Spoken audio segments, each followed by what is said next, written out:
Hey, what's up? This is EZEKXY. The last part of the 3-part series on audio is going to be on sound effect.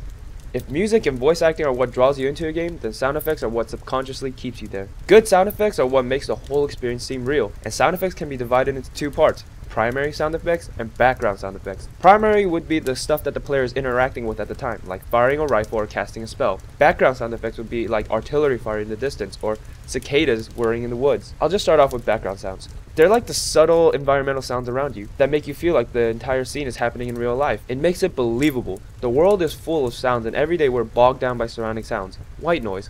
When a game lacks these sounds, it confuses the player because the scene doesn't seem real. I mean, how dull would a world seem if it was always silent except for the sounds you made? No environment, nothing happened except what's only around you, and nothing happened in the distance that you wanted to know about. Nothing subtle to let you know that the entire gaming world is dynamic. Even just raindrops pitter-pattering on the rooftops is enough to make you feel like it's truly raining. One of the biggest things other than background sound effects is the primary sound effects of the game and making them sound right. And I really put emphasis on the word right, because that's another problem game developers have, making things sound right. And I don't mean the word accurate, like the way it should sound in real life.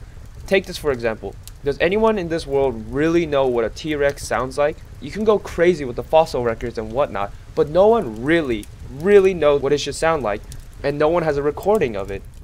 But Jurassic Park hits it completely correctly. When I hear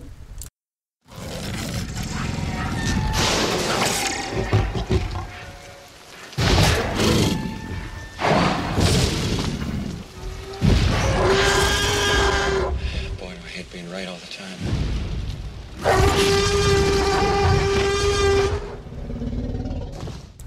I instantly know that's what a T-Rex should sound like, because it's just so freaking epic and it completely brings out the primal terror within you. Oh, and if you didn't know, IMDb says that the T-Rex roar was a combination of a dog, penguin, tiger, alligator, and elephant sounds. And that's what I mean. Sounds don't have to be accurate, they just have to sound right. Even the average punching sound. So those are the individual elements that go to make up a Hollywood punch. And by layering them, you get a result that's rich in texture and depth. Let's take our best punch at the pig. All right, now Steve said it needed some low end. Let's take one of Steve's chest hits. Now he said it needed a whoosh. Let's take one of the swings he made of that little pipe.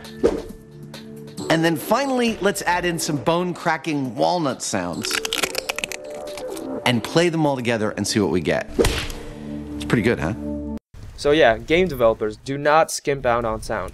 I mean, something novel like Pokemon can totally get away with electronic or robotic sounding sounds. But otherwise, unless you plan on making that type of game, try not to skimp out on audio. It is honestly such a driving factor when it comes to the total immersion factor of gaming. Mix these 3 together and you'll be one step closer to making a well-developed game. Anyway, that's about it for me.